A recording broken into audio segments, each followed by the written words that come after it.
दोस्तों, ऋषि क्लासरूम में आकर लड़की को देखता हुआ अपनी सीट पर बैठ जाता है। तभी कॉलेज के बेस्ट प्रोफेसर आकर उनसे बोलते हैं, जब भी यहाँ पर न्यू स्टूडेंट्स आते हैं तो उन्हें पढ़ाने में अलग ही मजा आता है और इसीलिए हर प्रोफेसर को ये भी जानने की इच्छा होती है कि क्लास का सबसे होनहार और ब्रिलियंट बच्चा आखिरकार कौन है। तभी प्रोफेसर उन्हें बताते हैं, इस सॉल्यूशन बोर्ड पर सबसे मुश्किल सवाल लिखे जाते हैं जिन्हें हल करने में आपको एक हफ्ता या कई महीने लग सकते हैं। कहो तो सेमेस्टर खत्म होने तक सही जवाब नहीं मिलता और जो भी इस सवाल को हल कर देता है उसकी फोटो कॉलेज की मैगजीन में छप जाती है। तभी क्लास का पढ़ाकू स्टूडेंट कॉन्फिडेंस के साथ बोलता है, सर मैं इसे हल कर दूंगा। अब रात होते ही ऋषि अपने कमरे में सोने के लिए जाता है कि इतने में उसका रूममेट आकर लाइट को ऑन कर देता है। तभी ऋषि चिल्लाकर बोलता है, अबे लाइट बंद कर। तभी उसका रूममेट बोलता है, मैं तुम्हारी तरह यहाँ पर टाइम पास करने नहीं आया हूँ। ऋषि बोलता है, ये सवाल सॉल्व हो जाएगा तो पक्का लाइट बंद करेगा ना। इतने में ऋषि उससे मारकर लेकर सबसे मुश्किल क्वेश्चन को मिनटों में हल कर देता है। अब उसका रूममेट उसे लफंगा और अनपढ़ समझता था, लेकिन वो तो जीनियस निकला। अब उसका रूममेट उससे पूछता है, क्या तुम्हें क्लास के दौरान भी ये सवाल आता था? ऋषि बोलता है, हाँ मुझे आता था। रूममेट बोलता है, तो फिर तुमने ये सबके सामने क्यों नहीं बताया? ऋषि बोलता है, तब मुझे लाइट से प्रॉब्लम नहीं थी। अब अगले दिन सभी स्टूडेंट्स देखते हैं कि सबसे मुश्किल क्वेश्चन को हल करने में जहाँ महीना भर लग जाता है और ये ऐसा कौन महान स्टूडेंट है जिसने एक ही रात में ये सवाल हल कर दिया। तभी ऋषि उसको आगे धक्का देकर कहता है, सर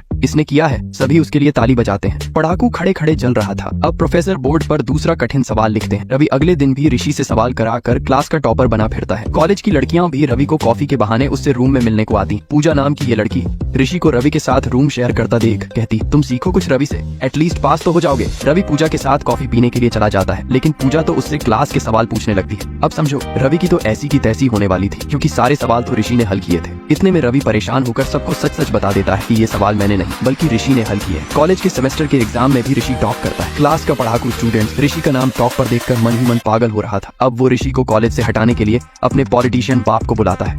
पढ़ाकू अजय का खड़ूस पॉलिटिशियन बाप अपने साथ गुंडों को लेकर ऋषि को खरीदने आया होता है, लेकिन ऋषि उसकी एक बात नहीं सुनता। तभी उसके गुंडे ऋषि को धमकी देने लगते हैं, लेकिन ऋषि एक एक कर सभी गुंडों को अजय के बाप के सामने ही अच्छे से धोने लगता है और उल्टा उसके बाप को धमकी देकर वहाँ से चला जाता है। आज रिजल्ट के दिन ऋषि के दोस्त रवि की अमेरिका में काफी अच्छे पैकेज की नौकरी लगती है। उसके घर वाले भी बहुत खुश हो जाते हैं। अब ऋषि के पास पढ़ाकू अजय आकर अपनी जॉब का सबसे हाईएस्ट पैकेज बताता है, जो कि पूरे कॉलेज में सबसे ज्यादा 1 करोड़ का होता है। अब अजय ऋषि से कहता है, अगर तेरे में हिम्मत है तो मुझसे ज्यादा का पैकेज लेकर दिखा। अब ऋषि इंटरव्यू रूम में जाता है और वहाँ पर बैठे अफसर आर्शी से पूछते हैं, बताओ तुम्हें किस फील्ड में जॉब करनी है, उसी के हिसाब से हम आपको ऑफर देंगे। लेकिन ऋषि हंसते हुए कहता है, सर मैं ऑफर लेने नहीं बल्कि आपको ऑफर देने आया हूँ। ऋषि कहता है कि मुझे पता है आप कई सालों से फेसबुक और गूगल को टक्कर देने की सोच रहे हैं, पर आप ऐसा कुछ नहीं कर पा रहे। अब वह अपने बैग से एक हार्ड डिस्क निकालता है जिसमें उसका पर्सनल प्रोजेक्ट होता है, जो एक AI ऑपरेटिंग बेस्ड सिस्टम था जो कंपनी की काफी मदद कर सकता था। अब वह उन्हें अपने फोन नंबर देकर चला जाता है। अब कंपनी का ऋषि पर कॉल आएगा कि नहीं ये तो छोड़ो, लेकिन अब ऋषि के ऊपर बहुत बड़ी मुसीबत आने वाली है जिससे ऋषि का करियर खराब हो सकता था। ऋषि ने उल्टा कंपनी वालों को ही ऑफर दे दिया है। ये सुनकर अजय ऋषि के खिलाफ प्लान बनाता है। दूसरी तरफ ऋषि अपने करियर पर फोकस करना चाहता था, इसीलिए वो पूजा से कहता है, अगर दिल पर बोझ हो तो दिमाग काम नहीं करता। इसीलिए वो पूजा को भी छोड़ देता है। अब जब ये बात रवि को पता चलती है तो रवि ऋषि से बात करने के लिए जाता है, लेकिन उनमें लड़ाई हो जाती है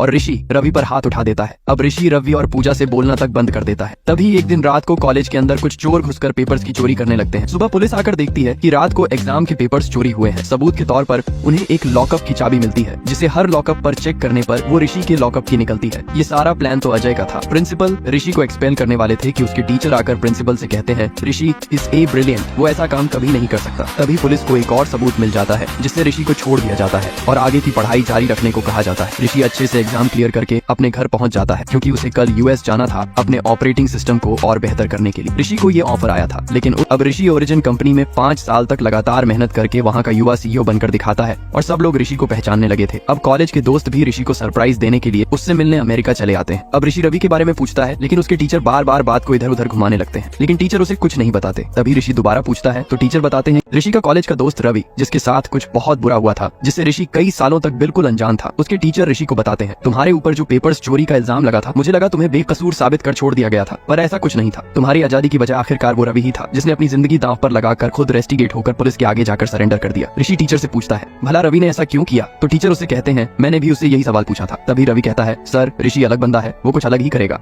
आज ऋषि जो कुछ भी है रवि के बलिदान की वजह से है। जब रवि के पिता को पता चला कि रवि रेस्टिगेट हो चुका है तो उन्होंने इस दुनिया से निकलने का फैसला कर लिया। ऋषि ये दर्दनाक खबर सुनकर उसकी रूह कांप उठती है, जिसके कारण ऋषि अपनी माँ से पूछता है, माँ आज मैं जो कुछ भी हूँ अपने दोस्त रवि की वजह से हूँ। पूजा जो मुझे अपनी दुनिया समझती थी, मैंने उसे भी ठुकरा दिया। जीते जी मैं अपने पिताजी की भी कदर नहीं कर पाया। मुझे नहीं लगता कि मैं अपनी जिंदगी में कामयाब हो गया माँ। तभी उसकी माँ कहती है, ऋषि आज तक तूने अपनी दिमाग की सुनी, एक बार अपने दिल की भी सुनकर देख, तब तेरी जीत होगी। अब ऋषि एक बहुत बड़ा फैसला करता है जिससे सभी चौंक जाते हैं। आखिर अब ऋषि एक बड़ा फैसला करता है कि वो अपने दोस्त अगस्त रवि के पास इंडिया वापस जाएगा। अब सभी रिपोर्टर्स को पता चल जाता है कि ऋषि इंडिया आ रहा है। ये खबर पूरे देश में फैल जाती है। एयरपोर्ट पर रिपोर्टर्स की भीड़ से बचते हुए ऋषि एक पुराने गांव में आकर रवि को देखता है, जो कि एक टेंट डालकर बैठा था। अब रवि जैसे ही ऋषि को देखता है तो वो उसे सीधा गले लग जाता है और अपने घर ले जाता है। अब ऋषि रवि से माफी मांगता है और उसे अपने साथ चलने का ऑफर देता है, लेकिन रवि ऋषि को मना कर देता है, क्योंकि जहाँ उसके माँ बाप की यादें बसी हों वो उस जगह को रवि भला कैसे छोड़ सकता था। और रवि ऋषि को ये भी बताता है कि यही मेरे पिताजी की आखिरी यादें हैं जो मुझसे कुछ दिनों में छिन जाएंगी। ऋषि बोलता है, ऐसा क्यों? रवि बताता है कि पास के समुद्र में उन्हें कोई गैस मिल गई है और पाइपलाइन बिछाने के लिए वो पूरे गांव को खाली कर रहे हैं, और उस लिस्ट में हमारे गांव का नाम भी है। अगर कोई ऐसा नहीं करता तो वो उन्हें पैसे खिलाकर या जबरदस्ती उनका घर तोड़कर जमीन को हथिया लेते हैं। अब रवि ऋषि से कहता है, तू मुझसे इतनी दूर मिलने आया, मेरे लिए इतना ही काफी है। अब ऋषि ठान लेता है, अब मैं वापस जाऊंगा तो तेरा मकसद पूरा होने के बाद। रवि ऋषि से कहता है, ऋषि जितना तू सोच रहा है उतना आसान नहीं है ये। ऋषि कहता है, आसान काम तो सब करते हैं, ऋषि को टेढ़े काम करने में ही मजा आता है। अब ऋषि रवि की मदद करने के लिए वहाँ के चीफ मिनिस्टर से बात करने जाता है, लेकिन वो भी अपने दोनों हाथ खड़े कर देते हैं और ऋषि को बताते हैं कि इस गैस की पाइपलाइन का प्रोजेक्ट एक बिजनेसमैन विवेक मित्तल के हाथों में है, जो इस प्रोजेक्ट को हैंडल कर रहा है। वो उसे विवेक के पास भेजते हैं। ऋषि और विवेक मिलते हैं और पहली मुलाकात में ही विवेक मित्तल अपनी औकात दिखा देता है और उससे कहता है, अगर तुम अपने दोस्त के गांव को बचाने के मकसद से आए हो तो मैं तुम्हारी कोई मदद नहीं कर सकता। ऋषि विवेक को चैलेंज कर देता है और कहता है, अब चाहे कुछ भी हो जाए मैं इस गांव पर आंच भी नहीं आने दूंगा, अब हारने की आदत डाल लो। ऋषि वहाँ से निकलते वक्त उसे न्यूयॉर्क वापस लौटने के फोन कॉल्स आने लगते हैं, लेकिन ऋषि अपना सारा काम उस छोटे पुराने गांव में ही शिफ्ट कर लेता है। अब ऋषि का कोई भी एम्प्लॉयमेंट अगर उससे मिलने आता है तो उसे इंडिया आना पड़ता है। वहाँ के सभी लोग आए दिन हेलीकॉप्टर देखकर हैरान हो जाते हैं। अब पूजा एक बड़ी कंपनी में गेम डेवलपर बन जाती है और उसके बॉस उससे कहते हैं, पूजा तुम्हें ऋषि कुमार से बात करके गेम अपॉइंटमेंट की पार्टनरशिप लेनी होगी, क्योंकि तुम ही हो जिसकी वजह से हम अपने मुकाम तक आसानी से पहुंच सकते हैं। ऋषि पूजा को इतने सालों बाद देखकर खुश हो जाता है, लेकिन पूजा अभी भी ऋषि से नाराज थी, क्योंकि उसने ऋषि को माफ नहीं किया था। वह उससे सीधे मुंह बात भी नहीं करती।